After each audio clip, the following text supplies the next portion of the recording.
Plot, more often than not, is the driving force of a story, which makes it way more interesting when a film is removed from it. A good plot is always appreciated, but it's always more interesting to walk on the path less traveled.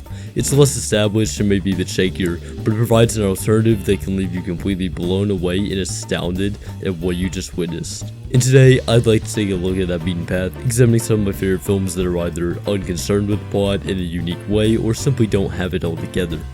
This is what it looks like when the plot doesn't matter. Haine is a black and white French film from 1995 about three friends who find a firearm amidst an anti-police protest. It was modeled after Spike Lee's Do the Right Thing and shares structural similarities. Both films have different, seemingly unrelated events that all build tension between characters and point out social injustices in society. The movie greatly benefits from this as it builds tension incredibly well. The whole idea of the movie is summed up in the opening lines: it's not how you fall, it's how you land. This is mirrored by the structure of the movie. It follows the misadventures between the three friends, increasingly amping up in danger. It's masterful in building this suspense by having every character make rash decisions in very dangerous situations. Run-ins with the police whom they despise, a near-death encounter with a nutjob, and dangerous fighting with the gang. Every time even something small happens, it feels like it's the big one. The big thing that would set off the movie, but time after time the story continues without it. Each near-death experience also makes you invested in the characters. This is a great way to make you feel continuously more attached to them as the film goes on in a natural way that minimizes the need for setup, or a super structured plot. These events all build emotions of anger and hate. You feel like you're in this friend group, being tired of French society and wanting change, which is what makes the ending of the film have a greater impact. If you haven't seen the movie, you need to, so I won't spoil the ending. It's an event so big that almost everything else doesn't matter. When you finish the movie, the ending scenes are so important that looking back, it overshadows the rest of the film, rendering the plot unimportant in the end. As the quote at the top says, it's not about how you fall, it's about how you land. The End of Evangelion is my favorite movie of all time for its general philosophical themes and its statement on depression and escapism. It's very much of a masterpiece in every sense of the word. It's a pretty hard to tackle watch because not only does it not make sense, but it also has some pretty tough to tackle themes and topics. It serves as a continuation from the original Evangelion series, concluding the themes and completing the character arcs in an extremely harsh and beautifully realized way. The main threat of the show, the angels trying to destroy humanity, have been defeated, leaving only one more thing left: the Human Instrumentality Project. It's a plan by the main villains that combines humanity into one being. This is a beautiful way of dissecting the characters head-on, in a broken and psychedelic headspace, which makes for a much easier and more effective way of analyzing them. By breaking down the barriers of reality, you get to enter the heads of the characters, letting it use daring directional decisions and metaphorical dream sequences that reveal the truth about how these characters function. By completely destroying these characters, you effectively can see them at their lowest, most pathetic, and simplest point. It feels like two movies, with the first half being a violent, beautifully directed movie about the apocalypse, and the second half being a character study of a deeply broken cast of characters. This means that the very first half is extremely plot-centric. When going into it, this half takes your attention and leaves a strong impact, but why I put this movie in the video is because of the second half. The second half of the movie takes the plot and pushes it to the side because it doesn't matter. In the grand scheme of things, Eva was always a story told about the human aspects of its characters and the depths of depression. Now that we're at the end, it doesn't need any sort of plot structure anymore. Every domino of the series setup has been knocked down, so it's all about the character of Shinji. The plot doesn't matter anymore. The giant robots and the fights and the conspiracies always take a backseat to the real, more human struggle. Something Ava is frequently criticized for is that the series doesn't make sense, and that's because they look at Evangelion from a plot-centric point of view. From that perspective, there's religious symbolism as dense as a rock, unclear motives, and things that aren't explained at all going on. These things don't need to make perfect sense though, because again, it doesn't matter. If you look at it from a theme-centric point of view, this movie makes complete sense. Shinji, being at his lowest, makes mistakes, and in desperation, gives into instrumentality, where he can live sheltered, away from the painful parts of life. It's an ultimate form of escapism, a stunted and childish disruption of reality. This comes from Hideaki Anno's own experience as a depressed, shut-in, obsessed with watching anime. The real world can be crushing, dangerous, and scary. That's what the first half of the movie is. Reality. a backbreaking, crushing place that you can never truly understand. By taking the path of escapism, Shinji goes on a tour of the amalgamation of the human spirit. By escaping reality, you can't be hurt by anything. But there is no joy, no sense of accomplishment, or the greater pleasures of life. There is no you and me, it's only we. Escapism is a cowardly and destructive ideology, and this is his realization of that. The final stop of the journey Shinji has been going through over the course of the series, and he's forced to either fold under the pressure or rise above his scenario.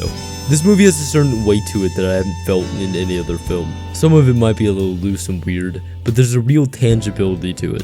It feels like you've ripped a human soul out and burned it into film. A deeply hurt and sorrowful soul, but a beautiful one.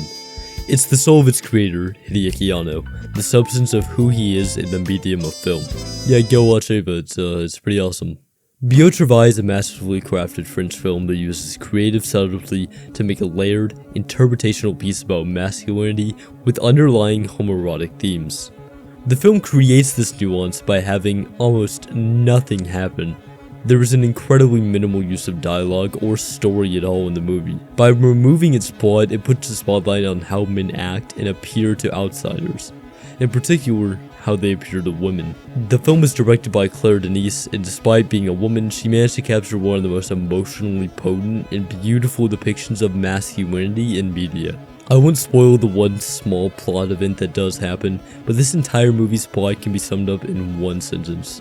This places a strong emphasis on the score and cinematography, both things that hold up incredibly. The framing and directional work on the film is perfect. These shots all convey a drab and somber feeling that gives the entire picture a sense of vagueness. Just like the men it stars. These characters rarely speak or express emotions. Their military training and practices read more like cultish rituals, with entrancing routines and a dance that commands a sense of awe. Intentionally removing the plot not only enhances the focus on the cinematography, but it makes the emotional beats feel hard to tackle.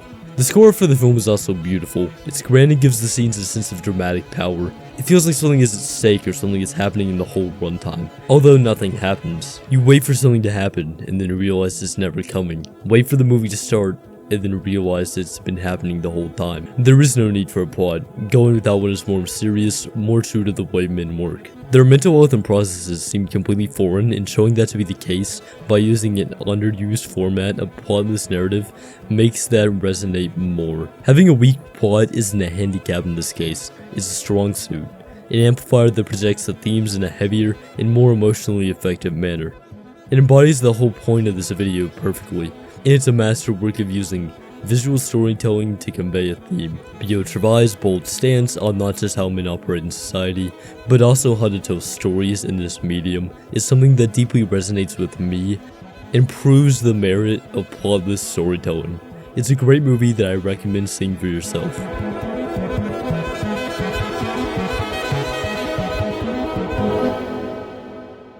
Blue is a unique film for many reasons, but the most notable of these is the complete lack of any imagery. While the other movies on this list have like some aspects of plot and strong visuals, they still held on to conventional methods of filming, right? There's actual movement in like scenes and staging. While this film only has a solid blue screen with a strong score throughout and a voiceover. It follows a gay man in the 90s who is diagnosed with AIDS and goes blind because of it. Through this blue screen, you can easily empathize with his experience. You feel deprived of your senses just as much as he is. By removing a sense, the sense of sight, it feels dragged out and somber, just like the final years of his life were. Being stuck in a hospital, doing nothing and only surviving, not really living. This strong blue screen burns into your eyes and is strikingly bold. One color for 80 minutes. It's on the short side for a movie, but it feels longer. There's nothing to distract you from this story, and it commands an intense amount of focus from the viewer. This isn't to say that the film is boring though. The voiceover and the instrumental score are incredibly and intricately crafted. This lends itself to the film too. The whole thing doesn't have much of a plot, but instead just has Derek Jarman narrate his experiences and emotions as his condition worsens. It's not a dramatic story, it's just a man in misery. A man who is mad at the world but never acts upon it. Blue creates a grand artistic vision of capturing the torture of a horrible disease, and does it in an artistically beautiful and deeply touching emotional statement on the terrible experience of having AIDS. Yeah, so, happy Pride Month, y'all. So, those were my takes on some unique movies that are somewhat disconnected from plots. It's a bit more loose, like End of Evangelion has a strong plot, but I liked to talk about the relationship between the plot and the messages. Hopefully you guys liked this one, sorry about my last video with the delays and stuff, but I hope you guys are enjoying my content. I'm trying to up my game, but YouTube seems to not really like me that much, so not much I can do. As always, hope you have a good day. Hit up the links in the description, and bye.